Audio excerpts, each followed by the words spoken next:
The first question of this attempt, find the ratio of heat loss. Actually ये दोनों circuit में heat loss पूछ रहा है, तो अपने ये कर सकते हैं कि जो इक्विवेलेंस रेसिस्टेंस में हीट लॉस होगा वही इस सर्किट में भी हीट लॉस होगा और जूल्स लॉ ऑफ हीटिंग लगा देंगे। तो R और R का जो पैरेलल है वो हो जाएगा R/2 और जो बैटरी है वो है V वोल्ट की। तो ये हीट लॉस जो प्रोड्यूस करेगी H1 लिखते हैं उसको हम लोग, ये हो जाएगा V² तो ये अपॉन 2 ऊपर गया। नेक्स्ट दूसरे सर्किट में जो हीट लॉस होगा, ये R और R का इक्विवेलेंस रेसिस्टेंस 2R होगा, तो इसमें जो हीट लॉस पर सेकंड होगा that is V²/2R। Now question में पूछा गया है रेशियो, तो what we will do, we will evaluate H1/H2 और ये रेशियो आएगा 2V²/R अपॉन V²/2R। तो V² and R got cancelled, it will be 4:1। This is the first question. Coming to the next question, इसमें दिया गया है कि दो स्फेयर्स हैं जिनकी डेंसिटी गिवन है और रेडियस गिवन है, और आपसे पूछा जा रहा है कि magnitude of gravitational field at surface बताइए। तो देखिए इसको करेंगे क्या हम लोग। पहले स्फेयर का जो रेडियस है R है और उसकी डेंसिटी जो है वो रो है। तो ग्रेविटेशनल फील्ड पहले के लिए लिखें, से हम लोग उसको E1 से डिनोट करते हैं, तो लिखेंगे Gm/R²। ये सरफेस पे ग्रेविटेशनल फील्ड की वैल्यू होगी। नाउ मास के बारे में क्या करें हम लोग, तो मास को लिख सकते हैं डेंसिटी इंटू वॉल्यूम, और वॉल्यूम हो जाएगा 4/3 pi R³ upon R²। It comes out to be, पहले का जो ग्रेविटेशनल फील्ड है E1 उसको लिख सकते हैं हम लोग G⍴ 4/3 पाई इंटू R। ये तो हो गया पहले का। दूसरे की बात करें, देखो दूसरे का जो रेडियस है वो 4R है एंड उसकी जो डेंसिटी है वो ρ/3 है, तो अपने अकॉर्डिंगली रिप्लेसमेंट कर सकते हैं। दूसरे की ग्रेविटेशनल फील्ड को लिखेंगे E2 equals to, similarly G⍴ के जगह अपना लिख सकते हैं डेंसिटी जो थी उसकी ρ/3 थी एंड जो रेडियस था उसका वो रेडियस था 4R। तो अकॉर्डिंगली मैंने इसमें रिप्लेस कर दिया बल्स। अब आपसे पूछ रहा है कि अगर दोनों की डेंसिटी रो एंड ρ/3 है तो इलेक्ट्रिक फील्ड का, ग्रेविटेशनल फील्ड का रेशियो बताइए, और ये रेशियो आ जाएगा E1/E2 equals to G⍴ 4/3 pi R upon G⍴/3 pi into 4R। अभी इक्वेशंस में कैंसिलेशन कर देते हैं, G से G गया, रो गया, ये पाई कैंसिल हो जाएगा। यहां पर एक टर्म आएगा 4/3, दैट इज 4/3, दिस टर्म वो मिस आउट हो गया था, तो 4/3 भी ये कैंसिल हो जाएगा। तो यहां से आंसर आ जाएगा 4/3 से 4/3 गया, it will be 3:4। This will be the option. Now we can select accordingly, the answer is first. Now coming to the next question. इस क्वेश्चन में बोल रहा है कि एक प्रोजेक्टाइल है जिसको प्रोजेक्ट किया 30 डिग्री के एंगल से, और आपसे पूछ रहा है कि इनिशियल स्पीड बताइए। ये दो टाइम पर सेम हाइट पर था, माने ऐसे दो इंस्टेंसेस थे जिस पर ये सेम हाइट पर था। एंगल ऑफ प्रोजेक्शन गिवन है that is 30 degree, this angle is 30 degree. दो इंस्टेंसेस पर सेम हाइट पर है। मान लो कि इस इंस्टेंस को मैं TA से डिनोट करता हूं, इसको TB से। तो अकॉर्डिंग टू द थ्योरी हम लोग ये जानते हैं कि दोनों टाइम को जोड़ दिया TA प्लस TB, तो ये आ जाएगा टाइम ऑफ फ्लाइट के बराबर, और ये टाइम ऑफ फ्लाइट हो जाएगा 3 + 5 दैट इज 8 सेकेंड। अब इस टाइम ऑफ फ्लाइट को हम लोग लिख सकते हैं 2U sin θ upon G that is equal to 8।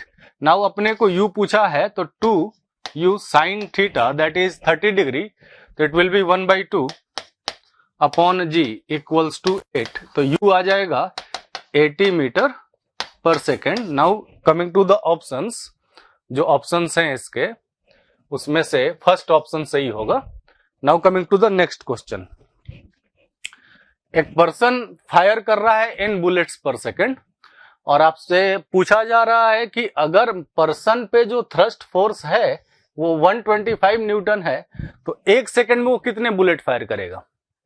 ये जो क्वेश्चन है ये सेंटर ऑफ मास का क्वेश्चन है। अपने यहां पर लिख सकते हैं कि total thrust force that will be the total change in momentum per second. Now अभी जब बुलेट फायर करेगा तो final momentum that will be m into v. एक बुलेट का फाइनल मोमेंटम जो होगा mv और इनिशियल मोमेंटम को 0 लिख सकते। तो एक बुलेट का जो मोमेंटम चेंज करेगा that will be m into v. अब मान लो एक सेकंड में n बुलेट फायर करता है तो total change in momentum per second वो हो जाएगा n mv। m is the mass of one bullet, v is the speed of one bullet. और इसको हम लोग थ्रस्ट फोर्स के बराबर लिख देंगे। और ये थ्रस्ट फोर्स जो है वो गिवन है 125 Newton. That is mass of one bullet given होगा 10 ग्राम्स, तो उसको केजी में कर लेते हैं 10/1000। Velocity of each bullet that is 250 metre पर सेकेंड, दैट इज n। तो ये 2 टाइम्स गया एंड 2 से 100 गया, that is 50। Number of bullets per second जो फायर किए जा रहे हैं वो 50 आएगा। Accordingly the first option will be the correct option. Coming to the next question, ये चार्ज इक्विलिब्रियम में है और आपसे पूछा जा रहा है कि भाई h की वैल्यू बताइए।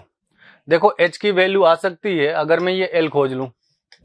ये l आएगा कैसे? तो देखो इस पर जो कूलम्बिक रिपल्सन है उसको अपने लिखेंगे kq1q2 by r square which is l square. और इसको बैलेंस कौन करेगा? तो इसके पर जो mg का कंपोनेंट लगेगा which is mg sine theta, ये इसको बैलेंस करेगा। तो अपने लिख सकते हैं kq1q2 by l square which is equals to mg sine theta. देखो यहाँ पर थीटा गिवन है क्वेश्चन में, तो यहाँ से l की वैल्यू आ जाएगी।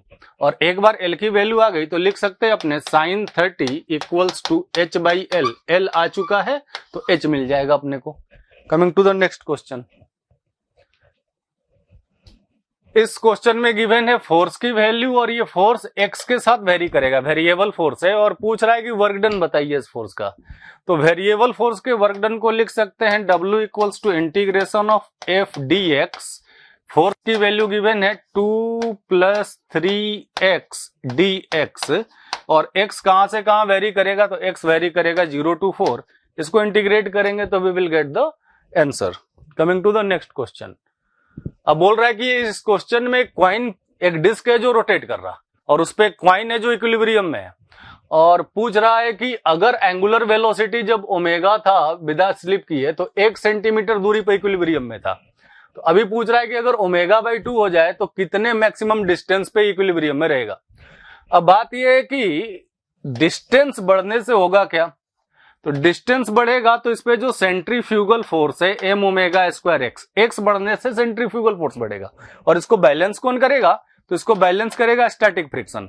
तो मैक्सिमम x के लिए स्टैटिक फ्रिक्शन को लिमिटिंग लिख देंगे। और लिमिटिंग फ्रिक्शन की वैल्यू हो गई तुम्हारी μsn और n हो गया mg, चूंकि हॉरिजॉन्टल प्लेन है।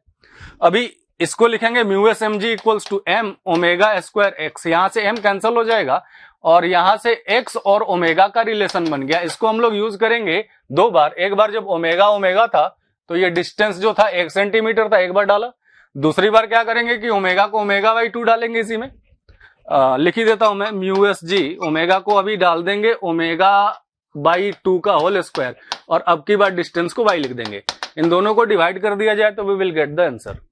Coming to the next question, अभी इस क्वेश्चन में क्या है कि 3 ओम रेसिस्टेंस में करंट बताना है। तो पहले इन दोनों बैटरी को सीरीज में ले लो। देखो ये दोनों बैटरी अपोजिटली कनेक्टेड है, तो सीरीज में कैसे लेंगे? तो ये बैटरी का पोटेंशियल ईएमएफ ज्यादा है तो इसके अकॉर्डिंग ही सीरीज में लेना पड़ेगा। So we will replace equivalent battery that is 4 volt और जो इक्विवेलेंट रेसिस्टेंस हो जाएगा दैट विल बी 1.5 ओम। मैंने इन दोनों को ऐड कर दिया। अब इसके साथ ये सर्किट कनेक्टेड है, इधर एक रेसिस्टेंस है that is of 4 ohm and नीचे एक रेसिस्टेंस कनेक्टेड है वो है 3 ओम का। एंड यहां पर एक बैटरी रेसिस्टेंस लगा हुआ that is of 4.5 volt sorry ohms. अभी क्या करेंगे कि पहले इन दोनों को पैरेलल ले लेते हैं। इन दोनों का पैरेलल हो जाएगा 12/7। 12/7 के साथ इन दोनों को सीरीज ले लेंगे तो अपने को करंट आ जाएगा, करंट गिवन बाय बैटरी, जिसको लिखा जा सकता है ईएमएफ अपॉन आर इक्विवेलेंस। एक बार करंट गिवन बाय बैटरी निकाल लिया तो वो करंट बैटरी से जो फ्लो करेगा ये डायरेक्शन में फ्लो करेगा। यहां पर करंट डिवीजन लगा देंगे हम लोग, जो हम लोगों ने पैरेलल नेटवर्क में पढ़ा है। तो अगर ये करंट खोज लिया तो करंट डिवीजन से लिख सकते हैं current flowing in 3 ohm that will be equals to 4i upon 4 + 3 that is 7। इसको सॉल्व किया तो we will get the answer. Coming to the next question, बोल रहा है कि ये कौन सा लॉजिक गेट है ये, और ये सारे नॉर गेट्स है। देखो ये सारे नॉर यूज किए गए हैं, तो ये नॉर जो है ये नॉट बन जाएगा, और नीचे वाला नॉर भी जो है वो नॉट बन गया। तो यहां पर जो आउटपुट मिलेगा वो मिलेगा ए का कॉम्प्लीमेंट, यहां जो आउटपुट मिलेगा वो मिलेगा बी का कॉम्प्लीमेंट। अभी यहां पर आउटपुट चाहिए तो अपने लिख सकते हैं a complement plus b complement का कॉम्प्लीमेंट। इसको सोल्व किया तो ये ए बी आ जाएगा, विच इज एंड गेट, तो ऑप्शन हो जाएगा first. Coming to the next question, बोल रहा है कि एसएचएम कर रहा है particle, kinetic energy versus distance graph. ये तो सबको पता है, मीन पोजीशन पे काइनेटिक एनर्जी मैक्सिमम होगी एंड एक्सट्रीम पे काइनेटिक एनर्जी 0 हो जाएगी। तो ये सेकंड ऑप्शन करेक्ट ऑप्शन है।